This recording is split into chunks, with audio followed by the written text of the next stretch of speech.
50 gėrimų viename kavos aparate skamba taip, tarsi kavinę vasarą iš viso nereikėtų eiti. Šiandien apžvelgsiu Philips Cafe aromis, netgi išbandysiu keletą receptų, kurie tikrai privers pakelti antakį, bent man jie labai skanūs. Klausimas, ar jūs išdrįstumėte juos paragauti? O šiaip video pabaigoje atsakysiu turbūt į patį svarbiausią klausimą.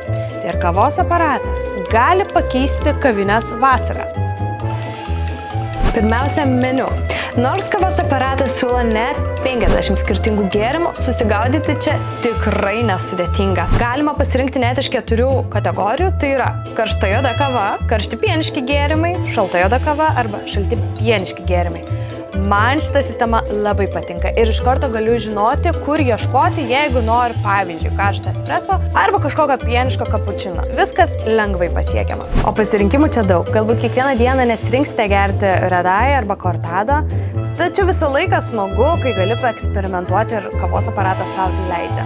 Nesgi mes visi turime tą vieną pažįstamą, kuris visą laiką sako: man ką nors įdomesnio. Nežinau kaip jums, bet vasarą kavos man nors lygiai tiek pat, kiek ir visais kitais metų laikais, tik norisi jos šaltos. Šiems receptams aparatas naudoja vėsesnį vandenį, o ekstrakcija vyksta kur kas lėčiau.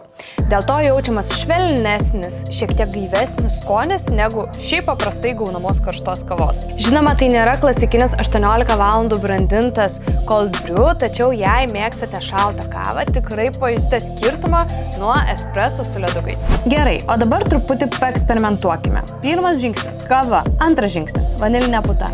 Į nedidelį indą pilu grietinėlį. Įpilu šlakelį vanilinio sirupo ir lengvai suplaku.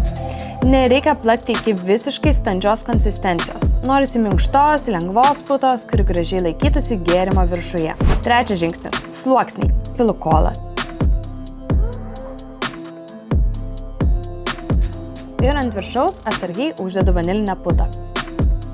Vizualiai atrodo beveik kaip desertas, o dabar svarbiausia dalis – paragauti.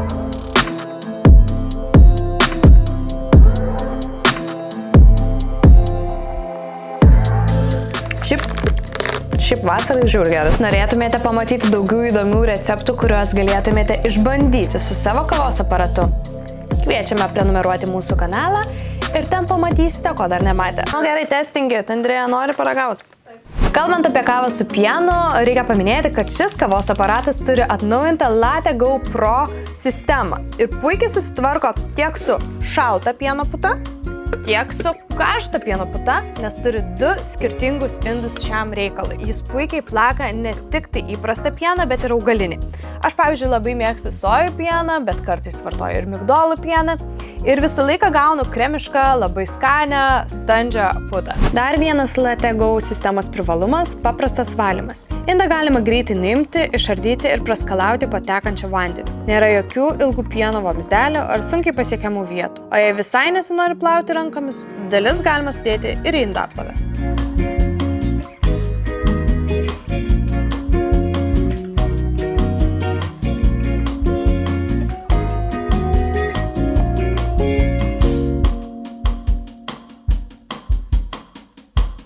Šis kavos aparatas leidžia nepamiršti ir mažiausių šeimos narių. Galima čia paorganizuoti ir šaltą baby čino. Tai reikia pasirinkti šaltą su pienu ir štai ir jis, baby čino.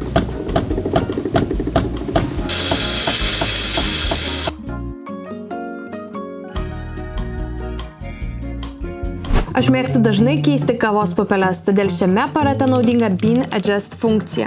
Joje galima nurodyti, kokias pupeles naudojate, o aparatas pagal pasirinktą kavą pakoreguos ruošimo parametrus, kad padėtų išgauti kuo geresnį skonį. Você sorriu, chorei, nunca pude imaginar que isso. Tai ypač naudinga, jei nesinori gilintis į įvairius nustatymus ir parametrus ar žaisti su temperatūra bei stiprumu.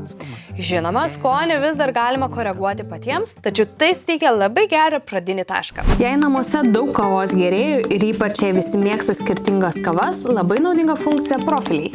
Kiekvienas šeimos narys gali susikurti savo profilį ir išsaugoti net iki 8 mėgstamų receptų. O čia jau gali susižiūrėti ir susiderinti, kas jam labiausiai patinka, susireguliuoti savo tūrį, stiprumą ir temperatūrą, o tada kiekvieną kartą gauti mėgstamiausią gėrimą. Tai reiškia, kad kiekvieną rytą nereikia nustatinėti savo mėgstamos kavos.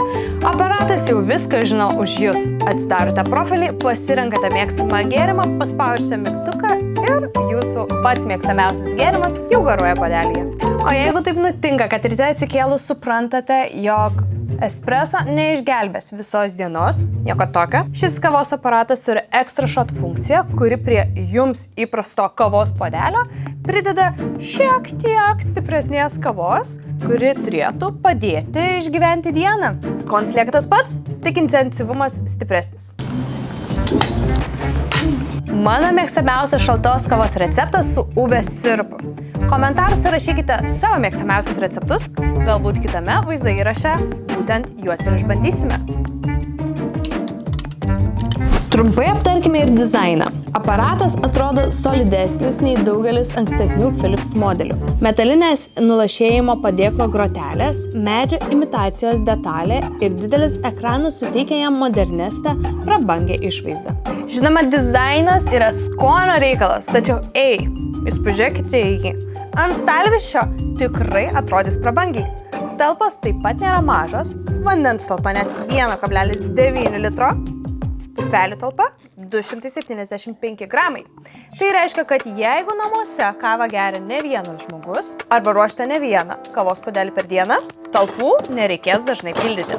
Dažnai su kavos aparatais būna, kad kuo daugiau funkcijų, tuo sudėtingiau prižiūrėti. Tačiau su šituo viskas paprasta. Aparatas pats pasakys, kada reikia nukalkinti, kada jį reikia išvalyti. Aišku, prižiūrėti vis tiek reikės, bet bent jau nereikės kalendorijoje žymėtis, kada jūs tą valymą darėte. Tai ar Philips Cafe Aromas gali vasarą pakeisti kavines? Iš dalies taip. Jeigu mėgstate latte su ledukais arba šiaip eksperimentuoti, o kavą norite gauti vieno mygtuko paspaudimu, šis aparatas gali tai pasiūlyti. O į kavines reikia eiti, jeigu vis dar neturite namuose kartukų kabinimo aparato.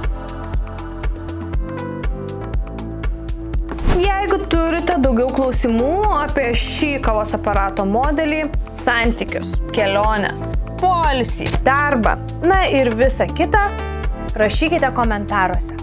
Iki kitų šaltų kavų. PS. Nuorodą į kavos aparatą ir video matytus produktus rasi aprašyme.